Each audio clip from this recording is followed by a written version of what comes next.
A moment I recall feeling very different was when I was still auditioning and I found myself in a waiting room with 20 odd Japanese actors. Now, having grown up in a Chinese Indonesian family in the Netherlands, I suddenly realized that the way I was perceived was completely different to the way I am.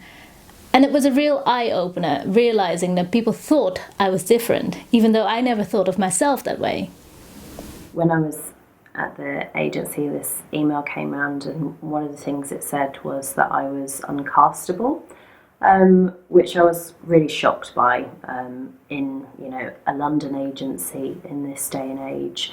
And it's really ridiculous because I clearly wasn't uncastable. I was being recalled and booking jobs and had been for a few years. But also, nobody is uncastable. It doesn't matter whether you're a man, woman, disabled, non-disabled, whatever your ethnic background is, however old you are, we are all castable because we are all living our lives right now, and stories on stage and screen are supposed to reflect life. So the very idea that they said that to me is utterly stupid.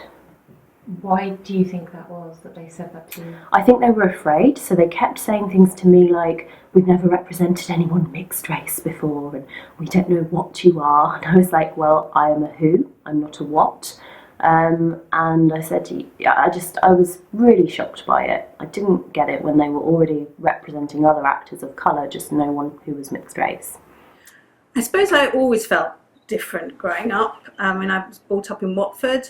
My mother was Japanese and my father was actually German, but a refugee from Nazi Germany. One of the defining moments was I always remember my caretaker at primary school telling me that I was a child of the enemy.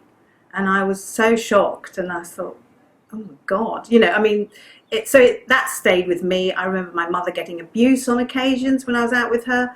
And so I've always felt, different. And then I went into acting, and as an actor, you're immediately confronted with, who are you? How do we cast you? Where do you fit? And as a mixed race actor, that's always tricky because you're either one or the other.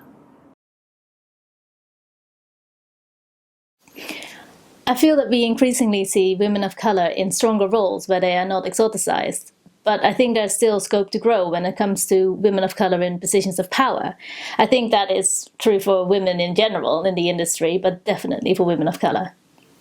I think sometimes, and I know because I've heard writer friends talk about this with frustration, because they want casts of different ethnicities, but the directors or the producers decide that that can't happen because of who the part is that they're playing.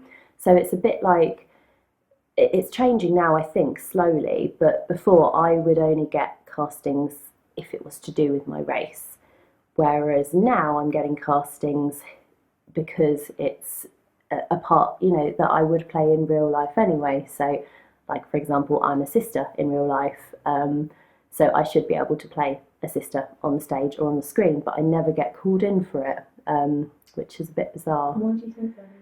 I think for me personally, it is about being mixed race, and it's about them being open-minded enough to think like, oh, we've already cast that actor, he's a white actor to play the dad, and I think a lot of people therefore wouldn't see me because of that. However, my mother is white in real life, so that's kind of crazy, and I think, it sometimes happens the other way as well. The Pathways event is so important and necessary right now. As someone once said, you cannot be what you cannot see. So the more women of colour share their experiences and their journeys into the industry, the more they inspire others from a similar background. For me, it's about sharing knowledge and supporting each other. There is no zero-sum policy. We have to believe there is space for everyone at the table. When you don't have mentorship or support, especially in your younger years, but actually throughout, it can really make a big difference to your success. And if you're fighting yourself and you don't even feel like you have a place in the industry, then how are you even supposed to get work? You need to sort of put your stamp on it. And mentorship is really important for that. You need at least one person that kind of believes in you, because you go through so many tough times in in the arts industry, whether you're an actor or a director. You know, to have someone to sort of bounce off ideas, you know, throw ideas out and give you support when times get tough is absolutely essential. I think on a wider scale of the world, there are things happening at the moment that a lot of people are very upset by and angry by, and I think one of the best things we can all do to try and combat that and fight against that is for people to come together.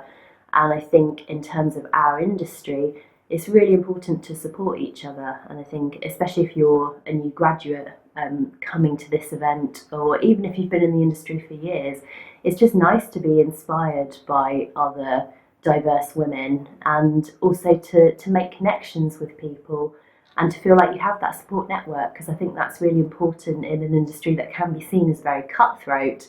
But what I love about it is the support you can get from different people. And I think, you know, we have to believe in ourselves and in our voices, and that we have a place on stage, you know, on screen. We have a place in the society, and we need to be heard. We need to be heard.